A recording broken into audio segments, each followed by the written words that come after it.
جی ناظرین کرام، اور اس کے ساتھ ہی ایک اور روح پرور سیگمنٹ نور ارشادات نبوی صلی اللہ علیہ وآلہ وسلم، جس میں موجود ہوتی ہیں ہمارے ساتھ ہماری بہن تسنیم اختر۔ السلام علیکم۔ وعلیکم السلام۔ خیریت سے ہیں آپ؟ الحمدللہ۔ تو آج کون سی پیاری حدیث ہمیں سنا رہی ہیں آپ؟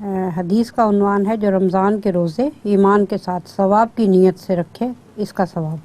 ماشاءاللہ۔ حضرت عائشہ صدیقہ رضی اللہ تعالی عنہا سے روایت ہے کہ حضرت صلی اللہ علیہ وسلم نے ارشاد فرمایا کہ اپنی نیتوں کے موقف اٹھائے جائیں گے ہم قیامت کے دن، جس میں حضرت عائشہ صدیقہ رضی اللہ تعالی عنہا روایت کرتی ہیں کہ آپ صلی اللہ علیہ وسلم نے فرمایا کہ کوئی شخص اگر ایمان کے ساتھ اللہ کے آگے کھڑا ہوگا تو اس کے عبادت کا جو ثمرہ ہے وہ اس کی گناہوں کی بخشش کی صورت میں اسے دیا جائے گا، اور جو کوئی رمضان کے روزے ایمان کے ساتھ ثواب کی نیت سے رکھے گا اس کے اگلے اور پچھلے گناہ معاف کر دیے جائیں گے۔ سبحان اللہ، کیا خوبصورت بات ہے۔ سبحان اللہ، کیا انعام ہے ہم روزہ داروں کے لیے۔ صحیح بات۔ اللہ کریم اپنی رحمتوں کے دریا بہا رہا ہے اور ہمیں اللہ تعالیٰ اس میں سے کچھ حاصل کرنے کی توفیق عطا فرمائے۔ آمین۔ اور دریا بھی ایسے کہ جیسے ٹھاٹھے مارتے ہوئے دریا، بے شک سمندروں کی طرح، سمندروں کی طرح۔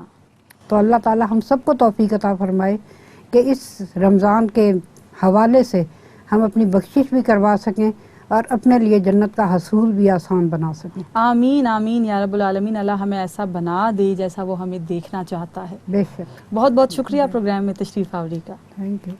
مدحت کیوں نہ اس کی کریں وہ